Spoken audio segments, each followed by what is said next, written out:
మధ్యతరగతి ఉద్యోగుల వర్గాల్లో దీర్ఘకాలికంగా పెట్టుబడి పెట్టేందుకు సరైన ఎంపికగా పబ్లిక్ ప్రావిడెంట్ ఫండ్ నిలుస్తోంది. నెల నెల 3,000ను పొదుపు చేస్తే 24 లక్షల వరకు నగదును సొంతం చేసుకోవచ్చు. సాధారణ ప్రజల నుండి మధ్యతరగతి వర్గాల వరకు పొదుపు అలవాటును ప్రోత్సహించేందుకు కేంద్ర ప్రభుత్వం పలు చిన్న మొత్తాల పొదుపు పథకాలను అందుబాటులోకి తెచ్చింది. వీటిలో అత్యంత విశ్వసనీయమైన దీర్ఘకాలిక పెట్టుబడి అవకాశంగా నిలిచింది పబ్లిక్ ప్రావిడెంట్ ఫండ్ స్కీమ్. తక్కువ పెట్టుబడితో గ్యారెంటెడ్ రాబడులను అందించే ఈ పథకం అనేక మంది దృష్టిని ఆకర్షిస్తోంది. పీపీఎఫ్ ఖాతా కేంద్ర ప్రభుత్వం నడుపుతున్న స్కీమ్ కావడంతో గ్యారెంటెడ్ రిటర్న్, పన్ను మినహాయింపులు లభిస్తాయి. దీన్ని పోస్టాఫీసులో లేదా బ్యాంకుల ద్వారా ప్రారంభించవచ్చు. ముఖ్యంగా రిటైర్మెంట్ను దృష్టిలో ఉంచుకొని పొదుపు చేయాలనుకునే వారికి ఇది ఉత్తమ ఎంపికగా నిలుస్తోంది. పీపీఎఫ్ స్కీమ్కు మౌలికంగా 15 ఏళ్ల మెచ్యూరిటీ ఉంది.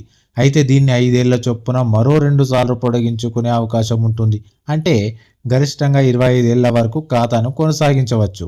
ఒక వ్యక్తి నెలకు 3,000 చొప్పున పీపీఎఫ్ ఖాతాలో డిపాజిట్ చేస్తే ఏడాదికి 36,000 రూపాయలు అవుతుంది.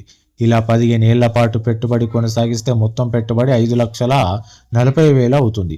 ప్రస్తుతం పీపీఎఫ్ స్కీమ్కై 7.1% వడ్డీ అందుతుంది. ఇదే వడ్డీ రేటు కొనసాగుతుందనే అంచనాతో మరిన్ని సంవత్సరాలు పొడిగించుకుంటే రాబడి గణనీయంగా పెరుగుతుంది.